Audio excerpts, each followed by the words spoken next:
Christi, Espanya, Manila. So dito ako sa may overpass. Pasok ako dyan mamaya.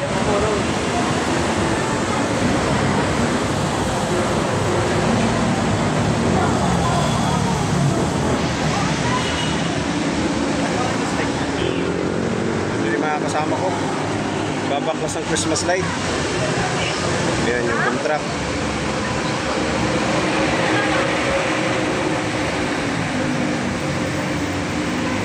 Guys, kasama natin sa trabaho, mga kasama ko rito, umpisa na magbaklas ng mga Christmas light. Ayan, magbaklas na ng mga Christmas light. Ito sa mga puno. Nauna na yung mga dekorasyon dito sa ground. Ayan, babaklas na yung mga royal cord na ginamit. Ayan, makasama ko yan. Ang balita, parang sinisipag-sipagan lang ng konti ah.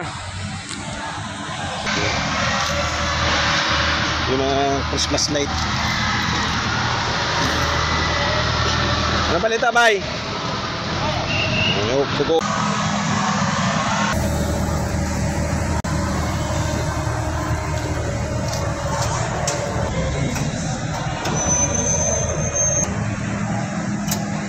Sa side ng Biato, di nyo pa nababaklas, ano? Mas marami ito, di ba?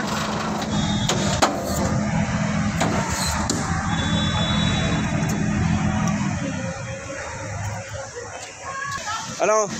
Mga parang malamya. Malamya.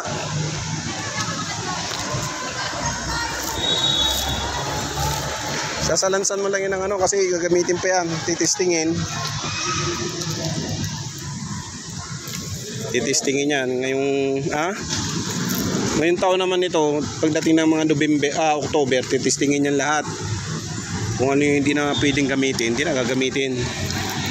Yung pwede pa, i-install ulit yan, kakabit. Yung flat cord, sa royal cord, gagamitin pa yan.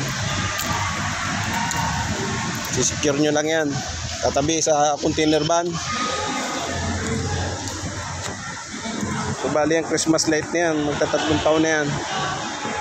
Ginamit pa yun after pandemic, 2022, nung December 2022 ginamit yan.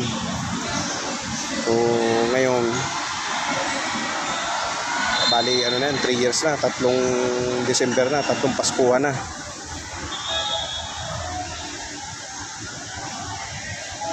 Ayusin lang yan, lalagay sa container van.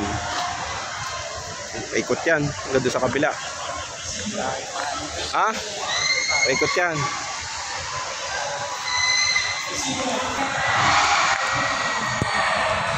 Doon sa may kabilang area doon.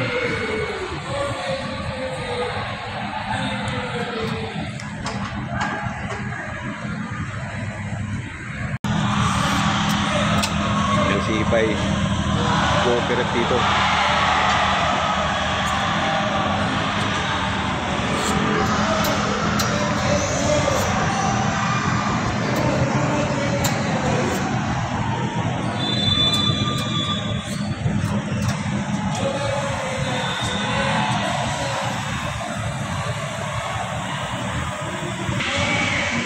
Ka na eh.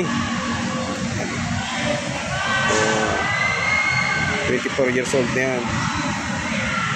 Sabi kasi nung chief dito, bata pa raw. 24 years old na yan eh. Asawa na lang ang kulang dyan eh.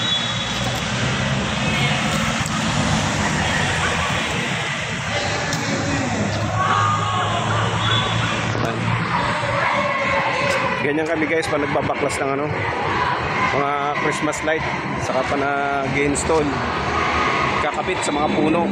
Bali yung mga wire na lang na royal cord katulad nun.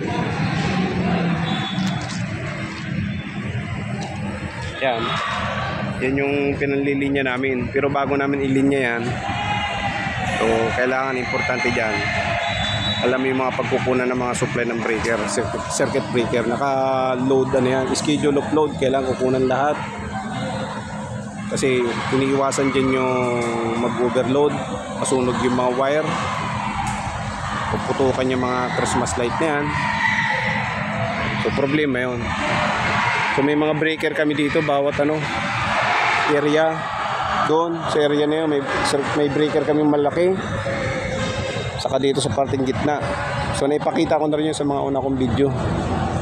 So tatawid-tawid lang yan yung mga wire dyan sa mga puno.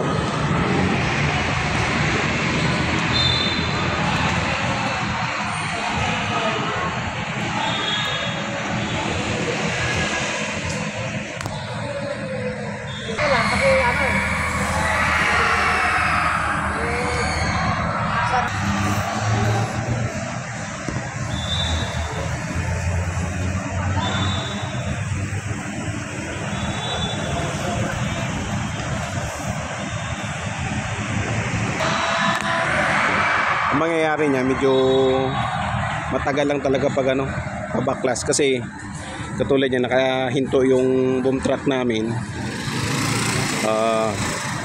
Yung maaabot lang nito, yun lang mababaklas. Doon sa kabilang area, lilipat na naman yan doon. Bababa naman sila, lilipat doon. Abante yung boom truck. Pasaangat na naman siya. Ganun na naman. Ganun ang mangyayari niya. Medyo matagal lang talaga magkusisi. Pagkabit niyan, pagkabit ng mga Christmas light, ganun din. Medyo mabagal. Bagal talaga. Kasi lipat-lipat yung na yun, boom truck.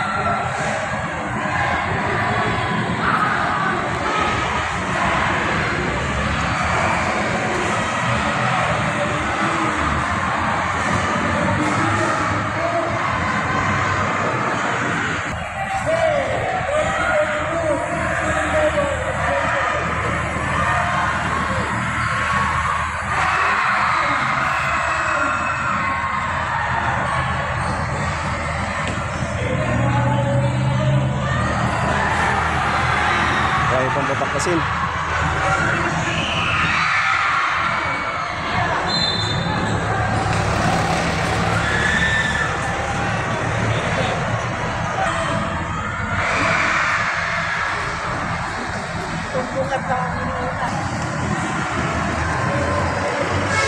Halos ito pa rin natapos namin itong area na to.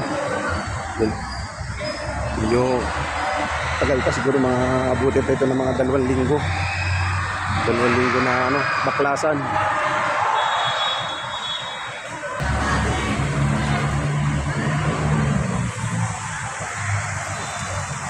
Ito yung fountain. Kumana na yung fountain. So alas 3 na ng hapon. Bubukas na yan alas 3 ng hapon hanggang 8:30 yata ng gabi o 9 ng gabi. Yan. Mamayang gabi may mga ilaw din yan. Pag alas 6 bubuhayin yung ilaw.